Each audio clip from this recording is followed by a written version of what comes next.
el podcast de Andrés. Episodios que podrán ser descargados en cualquier momento en la plataforma de internet que tú prefieras y en la página web www.elpodcastdeandres.com. 3, 2, 1, grabando. La cultura atraviesa todos los procesos sociales. Las artes son fundamentales para el desarrollo de la identidad de un país. Durante este episodio nos centraremos en la educación en artes y la promoción y fomento de las expresiones culturales. Nuestros invitados son parte de la Universidad de las Artes de Guayaquil. Nos acompaña José Miguel Cabrera, director de la editorial de la universidad, Laura Jacome, estudiante y presidenta del Consejo Estudiantil, y Pablo Cardoso, director del Observatorio de Política y Economía de la Cultura de la UArtes. José Miguel, cuéntanos un poquito sobre cómo está la cultura actualmente en el Ecuador. Bueno, enfrentando muchos desafíos, en especial hay una cifra que nos puede como servir para dimensionar bien las cosas. En porcentajes, el sector cultural ha sido más impactado incluso que el sector turístico, ¿no? Se ha deprimido en un 56%, y hay muchos espacios que han cerrado, tanto en Guayaquil como en Quito, pero hay estos otros lugares, o sea, en Cuenca también. De hecho, hoy quisimos ir a un restaurante cuya gastronomía es bastante conocida y difundida en otros lados. Cerró también, ¿no? La comida también es parte del sector cultural. Entonces sí, está muy deprimida y hay un gran desafío para el siguiente gobierno. Y en términos de las principales expresiones, ¿qué ha ocurrido en el contexto de la pandemia? Bueno, mira, justamente aquí estamos con Pablo. Nosotros trabajamos juntos la revista Filia, pero también el Observatorio de Políticas y Economía de la Cultura, donde ahora mismo se está produciendo un libro en el que uno de los autores ha propuesto precisamente el estudio de este boom, digamos, de artistas visuales que hay en redes, sobre todo en Instagram. Y una de las cosas que nos advierte ese autor es que justamente eso puede ser una trampa, porque subir el trabajo a redes sí te da nombre, pero no necesariamente eso implica que hay un crecimiento económico, ¿no? Que hay un desarrollo. Entonces sí, hay un boom, se ven más cosas, se difunden más, se circulan más las cosas, pero no necesariamente se está poniendo, o se está eso traduciendo en un modo de vida.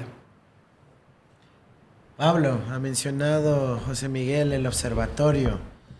¿A qué se está dedicando el observatorio en este contexto de pandemia? Bueno, Andrés, primero el observatorio se está dedicando a sobrevivir, ¿no? Sabemos que hemos vivido un año súper complicado como universidad, los recortes de la educación superior, y en ese sentido lo que nosotros como universidad hemos tratado es de demostrar nuestro lado resiliente, ¿no? Como comunidad. Y ahí han surgido muchos nuevos proyectos en este mismo año, algunos políticos para sostener la universidad, como el Frente de Defensa, por ejemplo, que se articuló en media pandemia. Tú sabes, hubo por ahí algunos problemas que tuvimos con el actual gobierno. Y luego otros proyectos como el Observatorio, que lo que hacen es tratar de cumplir con un rol que creemos que tenemos como institución de educación superior pública enfocada al arte y a la cultura. Y es también aportar en la construcción del ciclo de formulación y evaluación de políticas públicas, ¿no? Entonces nosotros hemos realizado primero una convocatoria amplia para tratar de identificar los principales problemas de la cultura, y obviamente algo que salió primero es el tema del empleo, ¿no? El empleo cultural con sus particularidades, singularidades, y que lo hacen un sector vulnerable, ¿no? Es frágil, no tiene las mismas características que otros sectores. El artista, por ejemplo, trabaja algunos periodos del año mucho más que otros, trabaja por la noche, no por el día. Entonces, lo que nosotros estamos tratando de hacer es generar diagnósticos, primero, que apoyen a comprender mejor el sector para luego pues, tratar de esperar esas respuestas desde la política pública. Oye, actualízame, ¿cómo está? Si es que está vigente o no, pero bueno, yo he tenido que en este recorrido enfrentar distintas conversaciones, pero ¿cómo está la discusión o el debate entre los conceptos de la economía naranja y, por otro lado, la cultura como un derecho? ¿Cómo está esa dinámica, esa discusión? Bueno, como todas las discusiones de política y de economía que tenemos, ¿no? Hay polos diferentes polos, ¿no? Y creo que en los últimos años ha sido evidente esta moda y esta efervescencia que ha surgido alrededor de la economía naranja, que básicamente es una etiqueta que le han puesto ciertas instituciones a nivel internacional al tema de las economías creativas, ¿no? Viene mucho de organismos multilaterales, viene de cierta parte de la economía. El presidente de Colombia supuestamente era experto en economía naranja, ¿no? Se supone que es experto en economía naranja, escribió un libro para el BID, junto al nuevo ministro de Cultura, que es un economista, ¿no?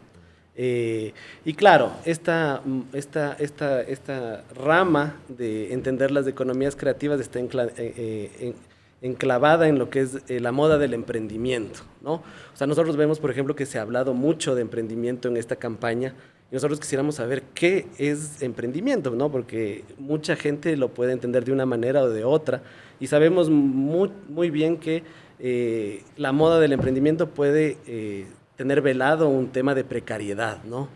Querer ser independientes a veces se asocia a esta precariedad y creo que es una trampa que podemos tener, ¿no? Por otro lado, tenemos mucho más profunda ancladas visiones desde la diversidad y la heterogeneidad que tiene el sector cultural, ¿no? Hay unidades productivas, obviamente, que tienden al emprendimiento más liberal o clásico y otras que están mucho más ancladas en lo popular, en el barrio, en el territorio, y lo que nosotros tratamos es demostrar esta diversidad. Chévere.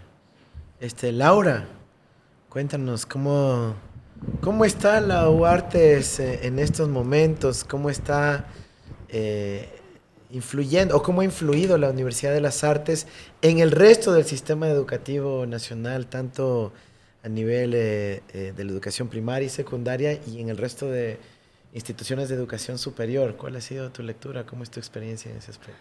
Bueno, para mí, la Universidad de las Artes tiene una tarea muy grande, ¿sí? Al ser la única universidad que está enfocada solo en artes, cuyas carreras solo son artísticas y que está profesionalizando todo este sector, realmente está ofreciendo opciones justamente a estos sectores que anteriormente no tenían la oportunidad de poder estudiar. Entonces, se está convirtiendo poco a poco en una opción para todas aquellas personas cuyo sueño, porque siempre será un sueño de alguna forma en nuestras economías poder dedicarnos a las artes, cuyo sueño es poder hacer de ello una profesión digna, cuyo sueño es poder vivir de lo que aman. Entonces, yo veo en mis compañeros, sí, esta maravilla de que muchos de ellos, a pesar de que sus familias no contaron, sí, con la oportunidad de poder acceder a una educación superior, ellos están accediendo a esta educación superior y en artes. Entonces se pelea con estos estereotipos de las carreras útiles a la sociedad y se pelea también con el tema de que la cultura es siempre la última rueda del coche, siempre a lo que se le puede hacer a un lado justamente porque hay prioridades, ¿no? Cuando en realidad es la cultura lo que nos atraviesa absolutamente a todos los sectores de la sociedad. Entonces, se está peleando, yo diría. Se está peleando y ha logrado varias cosas. Todos los compañeros y compañeras de las diversas carreras que tienen la oportunidad de participar en concursos en el exterior y ser reconocidos, ¿sí? Que es una maravilla, o sea, que es una maravilla.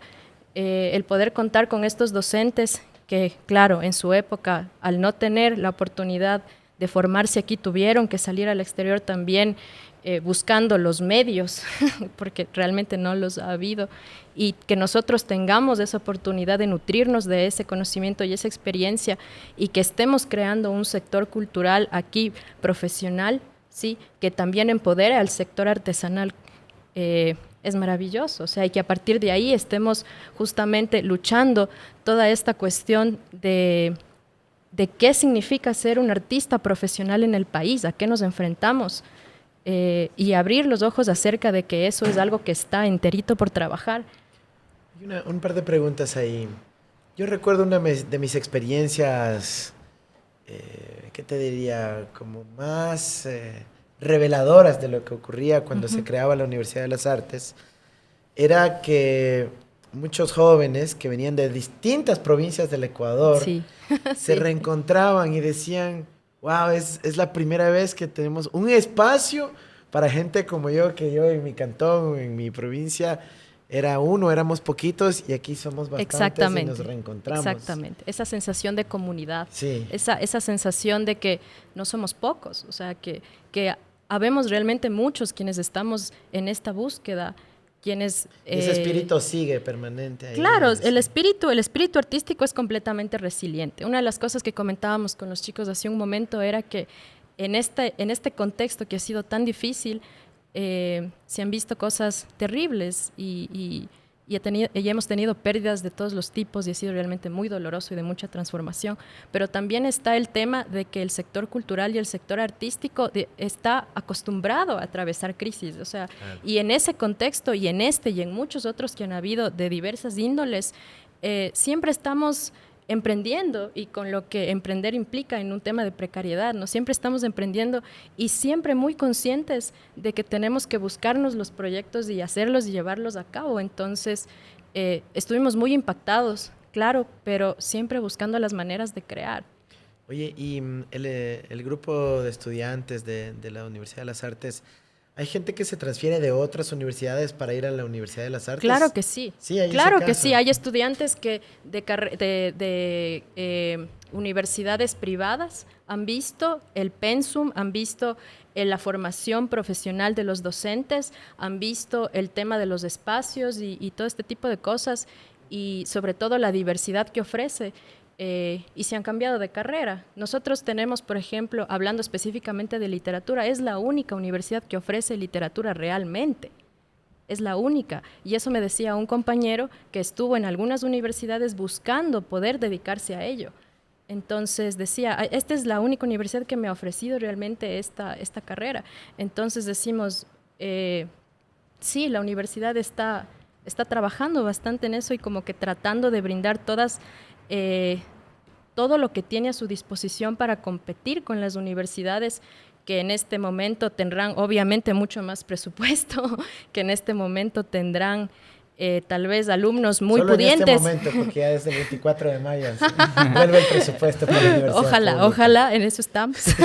pero Estamos claro. tomando nota, ¿te? Sí, claro, estamos No, tomando claro. nota, pendientes. Sí, hay un Pero- compromiso de vida, por cierto. Sí, pero sí, ese es el tema. O sea, queremos competir, esa es la visión. La universidad ya compite de alguna manera de esa forma al brindar, al tener estudiantes que son tan capaces que pueden medirse con personas del exterior de una formación distinta y tener Chévere. premios. Sabes que una de las cosas que yo pensaba en el ámbito educativo era la importancia de poder formar a los más pequeñitos en lo que podríamos denominar lenguajes universales, contemporáneos, ¿no?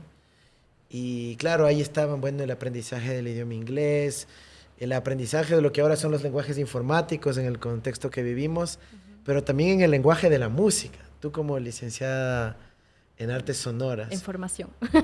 en proceso, En proceso. ¿cómo verías que se incorpore la enseñanza de la música desde los 2, 3 años de edad para todos los niños del Ecuador? Yo lo Como veo- es en otros países, ¿no? Claro, yo lo vería maravilloso. Y no solamente la música, sino todas las artes, porque los niños tienen diferentes afinidades. Sin embargo, sabemos que los sistemas educativos caducos son justamente aquellos que no están pensando que los niños tienen diversas inteligencias. Entonces, esta posibilidad de poder trabajar las inteligencias que están presentes en todas las personas y despertar esas mentes desde muy temprana edad es maravilloso. O sea, si nos damos cuenta Y realmente... además habría camello para los que egresan como licenciados. O sea, lo que queremos es que haya camello ya, no lueguito. Pero bueno, la cuestión es que claro, o sea, eso nos llevaría realmente también a entender desde temprana edad qué importante puede ser el tema de la profesionalización de las artes, porque no es un hobby, o sea, es un modo de vida, es una Exacto. profesión, o sea, los artistas no tenemos horario, estamos trabajando todo el tiempo porque estamos enamorados de lo que hacemos. Entonces, todo bien con el horario laboral, pero realmente todo el tiempo estamos trabajando. Chévere. Así que ponerle un valor y también un precio a ese esfuerzo es importantísimo. Absolutamente, absolutamente. José Miguel, ¿cómo han evolucionado, si es que quieres, involucionado las políticas artísticas de fomento artístico en los últimos años en el Ecuador? ¿Cuál ha sido el rol que ha cumplido el Ministerio de Cultura, el Instituto de Fomento de las Artes, el Instituto de Creación Audiovisual? Cuéntanos un poquito de cómo está el diagnóstico de la institucionalidad. Perfecto, pero esa es una Yo pregunta... sí sé, pero igual te Claro, pregunto. no, pero esa es una pregunta que después quisiera devolverte también, porque me interesa muchísimo saber cuál es también tu visión, ¿no? Bueno, o sea, lo que hemos visto en general es una serie de recortes que empezaron, pero el problema tampoco es que es tan nuevo, sino que ha habido una inestabilidad sostenida. De hecho, en el mismo Ministerio de Cultura desde su creación, o sea, hasta ahora me parece que han sido 12 o 13 ministros, y eso siempre ha estado como... Con la llegada de cada uno, o sea, hay unos cambios que no se terminan de asentar porque no duraban ni un año. Y entonces no había un proyecto a largo plazo. Y eso también es lo que le ha pasado a un montón de proyectos independientes. Puedo pensar enseguida en el EDOC, en el Quito Fest, o en cosas de ese tipo, o en festivales de ese tipo que tenían un público importante, una audiencia importante, una gran convocatoria y una gran proyección, pero que finalmente... justamente al aplicar a los fondos concursables, bueno, tenían que hacer una planificación para un año. Entonces no podían proyectarse con el tiempo. Entonces esa inestabilidad, bueno, siempre estuvo golpeando al sector. Pero fuera de eso, claro, últimamente está el desfinanciamiento que además ha traído cosas como la fusión del ICA con el IFAIC, ¿no? El ICA que era que sería la evolución del Cenecine, que tuvo grandes resultados en su tiempo y que era como lo que estaba funcionando, ¿no? En principio no debería haber un problema entre funcionar institutos dedicados a las artes, pero lo que estábamos viendo es que el Instituto de Cine funcionaba y el otro todavía no encontraba un rumbo. Y el otro gran problema a nivel cultural, digamos institucional y público, está en que tenemos una ley de cultura desde hace 4 años que no se ha terminado de aplicar, ¿no? Y ha habido ahí una cosa de voluntades políticas y de falta de voluntad también, ¿no? Una voluntad política de detenerla. Sabemos que, no sé, hace 3 turnos, 2 turnos, no, 3 ya van a ser porque ya sabemos que vamos a tener nuevo ministro de Cultura pronto. Hace 3 turnos, el expresidente de la Casa de la Cultura, que era ministro de Cultura, hizo mucho para que la ley de cultura no se terminara de aplicar. Y estamos vamos a cumplir 5 años ahora en octubre de que se aprobara y seguimos muy en las mismas. Entonces, eso, ¿no? Hay inestabilidad y también como que falta de voluntad y la falta de voluntad se traduce en eso, en que no se termine de aplicar la ley y en los recortes presupuestarios. Pero, ¿qué piensas tú de eso también? O sea, ¿cómo lo diagnosticas tú también, Andrés?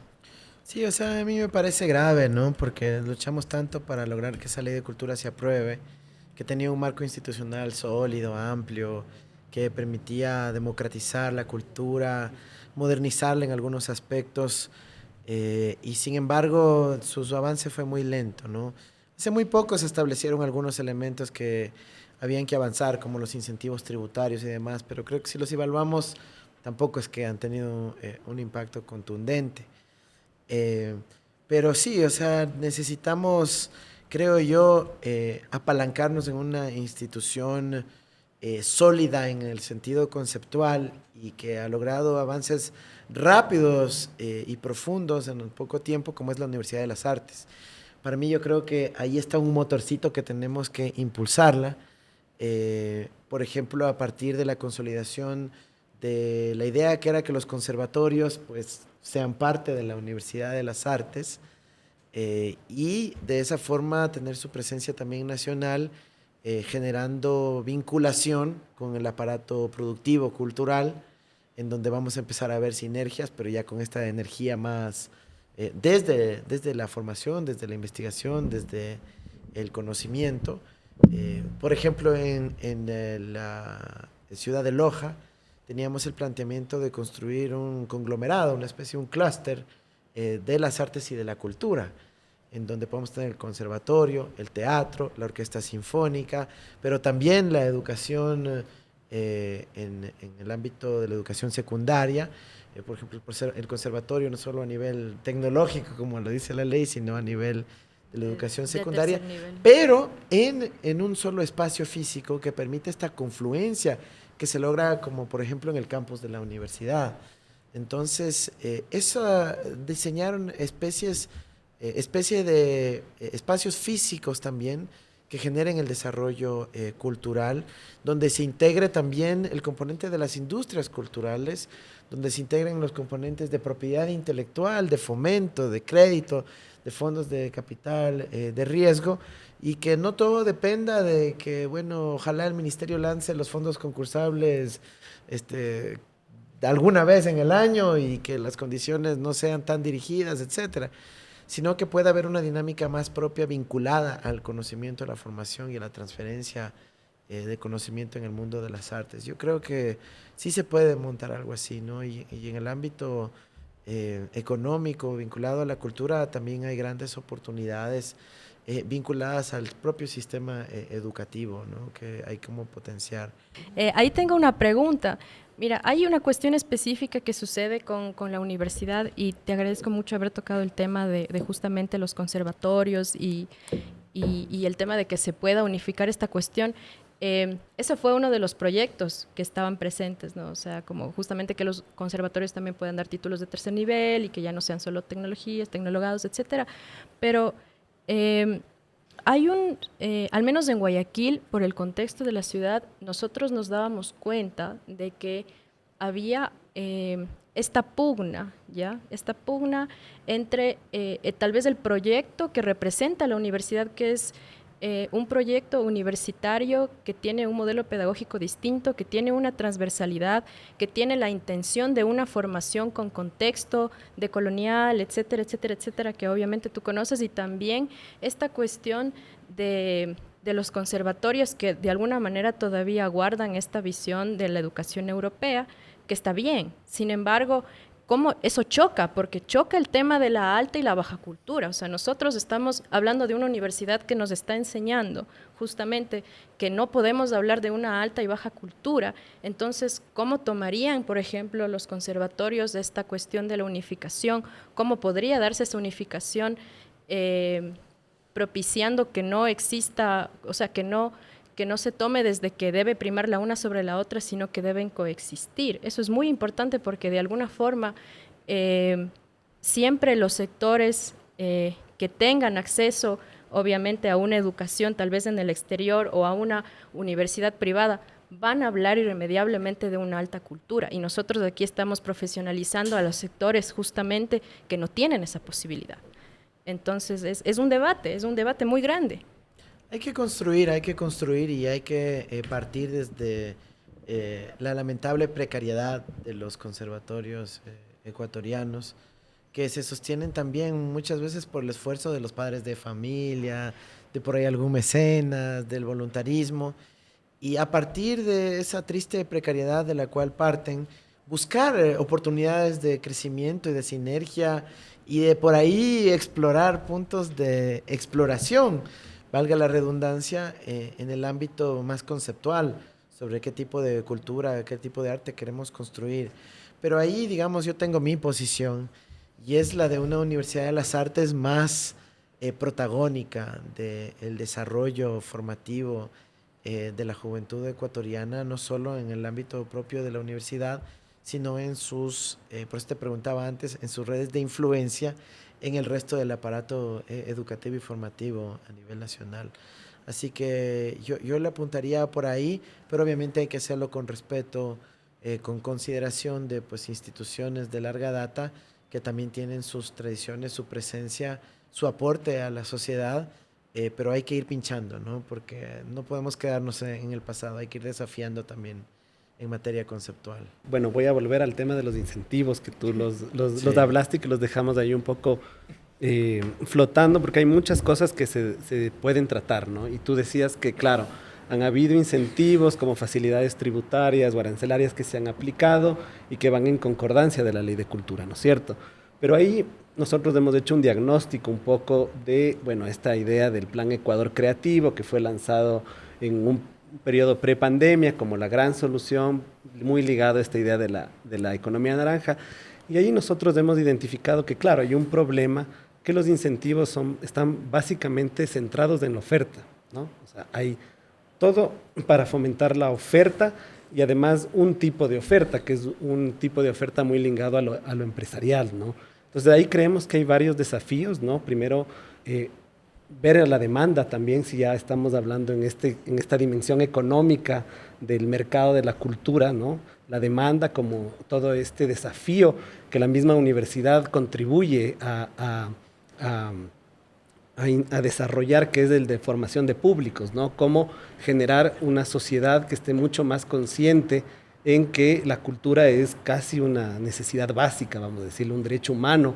Lo hemos visto en pandemia, ¿no? ¿Quién en este momento de pandemia no ha recurrido al arte, sea al audiovisual, a la música, a los libros, para sobrevivir, ¿no? Para encontrar su bienestar, ¿no? Entonces creemos que el tema de la demanda es muy necesario de atender, ¿no? Y creo que ahí, por ejemplo, la universidad y la transversalidad del arte en la educación básica, media y superior es importantísimo. Fundamental. Y también, por otro lado, creemos que es importante diversificar la oferta, ¿no? Los incentivos a la oferta o las formas de entender que el campo cultural es heterogéneo y diverso, ¿no? Y que no solo estamos en una lógica de economía naranja o empresarial, sino que el campo cultural es extremadamente heterogéneo en sus formas, y ahí existe también una necesidad de sofisticación de atender a estas demandas, ¿no? Entonces ahí hay como que un gran desafío, y eso es un poco lo que trabajamos en el observatorio como para poder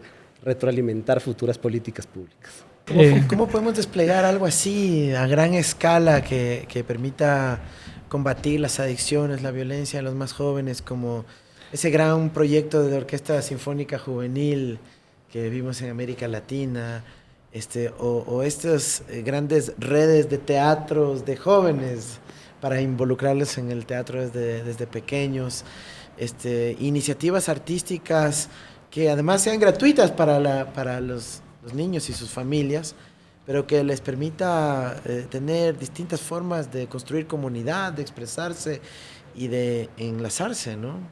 Creo que cuando hay público todo se puede, ¿no? Entonces la educación es básica para que desde niños estemos demandando y tengamos esta necesidad de acceder a la cultura, ¿no? Creo que en otros países se lo ve, ¿no? Si vemos de Europa, por ejemplo, Francia es un ejemplo en el cual desde niño tú tienes la posibilidad de acceder a cine, a teatro, a espectáculos, y así vas formando un capital cultural, ¿no? Creo que aquí hace falta esa educación, por un lado, ¿no? Que comience desde mucho más temprano, y luego sí establecer garantías para aquellas personas que decidan ofrecer su espectáculo, generar su centro cultural, generar su publicación, puedan lograrlo, ¿no? Hay una necesidad de entender las particularidades de cómo funciona la producción de arte, ¿no? Y creo que eso hay muchas formas de hacerlo, ¿no? Y creo que eso a la final, como dice José Miguel, no solo a través de encontrarnos, esto fomenta una convivencia social mucho más armónica y de paz, ¿no? Creo que es una de las grandes herramientas para combatir la violencia. A mí me cuesta entender cómo haya gente todavía que piense que armar a la población es la solución, cuando es lo contrario, es armarle de cultura, de arte, ¿no? Ahí se crea espacio público, las ciudades son más seguras, podemos caminar. Creo que por ahí hay un gran desafío, Andrés. Mira, hay una cosa clave que ya por allá me acaban de... esto era. En este año, en el 2021, se realizarán las elecciones de las casas de la cultura, de los distintos núcleos en todas las provincias del país. La Ley de Cultura también modificó eso para que haya mayor participación, para que se democraticen y sobre todo para que haya también una incorporación de las nuevas generaciones en la institucionalidad de las casas de la cultura. ¿Qué piensan ustedes que son jóvenes sobre las casas de la cultura Benjamín Carrión y los distintos núcleos provinciales? ¿Qué piensan hacer al respecto ustedes, jóvenes ecuatorianos dedicados al arte y la cultura? Bueno, yo ya me afilié, sí, como periodista, pero, o sea, realmente lo que estás diciendo, o sea, sí era súper importante esto. No es que es ya mismo, ¿no? Creo que en febrero toca estar el catastro listo, ya en abril será la elección, me imagino. Esto que mencionas de que se amplió, digamos, la votación a través del ROAC, ¿no? De que eres este registro único del contribuyente, pero para los artistas. Sí era esencial porque sí había y se sentía muy fuerte esta diferencia generacional y no se estaba vinculando a nuevas generaciones. Eh, pero bueno, yo sigo percibiendo la Casa de la Cultura como una cosa que está un poco estancada, pese a que hay muchas actividades, muchos espacios que permiten a la gente ir y ensayar, o sea, con sus proyectos independientes, ¿no? Pero no hay una cosa articulada. Y entonces eso, lo que requiere la Casa de la Cultura es articularse, articular sus proyectos y no solo ser un espacio que te lo presto, te lo doy. Sean bienvenidos, que está bien, ¿no? Pero tiene que articular un plan. Creo que ahí hay también un reto, ¿no? La Casa de la Cultura es una institución que tiene muchos años, muchas décadas, entonces también hay como que anquilosamientos que hay que refrescar, ¿no? Y ahí se ve también disputas que existen dentro del campo cultural, ¿no? Y que no han logrado lograr una armonía institucional para formar un engranaje que funcione. Ahí nosotros, y justo nosotros después de que nos ocupemos de las campañas presidenciales, porque ahorita lo que estamos tratando es que los candidatos hablen de cultura, ¿no? En los debates hubo muy poco de cultura, ¿no? Hubieron otros temas priorizados, siempre es así, lamentablemente. Entonces nosotros hemos hecho esta invitación a los candidatos, en la cual te volvemos a invitar, te esperamos en la universidad, en la biblioteca, que es un espacio magnífico. Y luego de eso nos vamos a ocupar también de las elecciones de la Casa de la Cultura. Vamos a invitar a los candidatos y ver cuáles son sus planes y programas para poder conocerles todos mejor. Es en cada provincia, ¿no? En cada provincia hay esa oportunidad. Bueno, vamos cerrando. Sí, Yo ahorita muchas quiero terminar simplemente con una pregunta final para los tres. Vamos yendo uno por uno, es la misma pregunta. Pero, en pocas palabras, ¿cuál sería el perfil que debería tener el próximo o la próxima ministra de Cultura del Ecuador? Muy bien. Eso estaba en nuestro cuestionario también para ti, para todos los candidatos. Pero sí, o sea, yo lo que pienso es que hay una cosa que es urgente y es que no solamente que hay que rescatar, digamos, como un apoyo público, o sea, o una estructura pública muy fuerte, sino que necesitamos un ministro que también ayude a crear espacios para que la cultura, o sea, sea una cosa que dé réditos, pero también de forma independiente, o sea, y privada y también comercial. Entonces eso, necesitamos un híbrido. Se intentó hacer algo con el Plan Ecuador Creativo, pero realmente no terminó de funcionar. Pablo. Qué buena pregunta. Creo que para comenzar lo que no tiene que ser, no tiene que ser alguien que se deba a un sector o a un grupo del arte o la cultura, porque ahí divides al campo cultural. Yo creo que tiene que ser alguien que entienda la cultura en su dimensión global, local y en sus diferentes ámbitos, ¿no? En el arte, el patrimonio, las economías, la política detrás de la cultura y muy importante la educación en artes. ¿Y habrá alguien así? Hay que buscarlo. Laura. Bueno, yo quisiera que sea alguien que sobre todo esté muy comprometido con por qué está en el cargo. O sea, uno de los grandes problemas que tenemos con cualquier tipo de autoridad, sea a nivel estatal, a cualquier tipo de nivel, ¿no? Es que no sabemos por qué estamos ahí, no tenemos objetivos, no trabajamos, entonces necesitamos trabajar, o sea, necesitamos saber claramente qué tenemos que cambiar y eso requiere diagnósticos, eso requiere tener una plena conciencia de cuáles son las falencias de todos estos sectores, o sea, tenemos que... Es alguien que entre con un plan, con una agenda, que sepa qué es lo que quiere hacer. Alguien que justamente pueda conocer como que de qué pata estamos cojeando, ¿no? Entonces, es amplísimo, yo creo que es amplísimo, o sea, es un trabajo inmenso, pero sí, yo siempre apostaré por una visión decolonial, siempre apostaré por una visión decolonial, pero también es muy importante lo que acaba de decir José, entender que hay muchas personas que no necesariamente quieren hacer, no ven que tal vez el tema de las artes esté vinculado políticamente, pero hay otras que sí, y poder entender que ambas visiones son importantes, ¿no? Sí, porque hay un negocio también dentro de lo que hacemos artístico. Los productos tienen que venderse, tenemos que vivir de ello, pero también tenemos que poder transformar la sociedad rompiendo estas estructuras culturales que no nos sirven a través de proyectos culturales que sean sustentables, porque para eso justamente es que estamos. Entonces, si hacemos una cultura estética que haga culto a la estética, no nos está sirviendo de nada, pero nos está pintando un chévere mural que no nos dice nada tampoco. Entonces, ir más allá también, ¿no? Bueno. Necesitamos una transformación de la sociedad, una transformación de la cultura.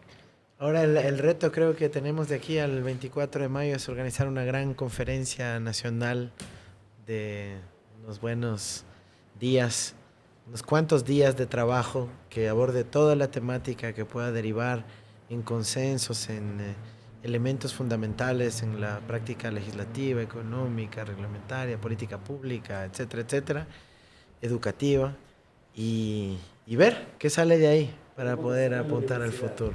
Y lo podríamos hacer ahí. Podemos hacer en la universidad. Será parte de la transición. Muchísimas gracias queridos amigos. Gracias, Andrés. El podcast de Andrés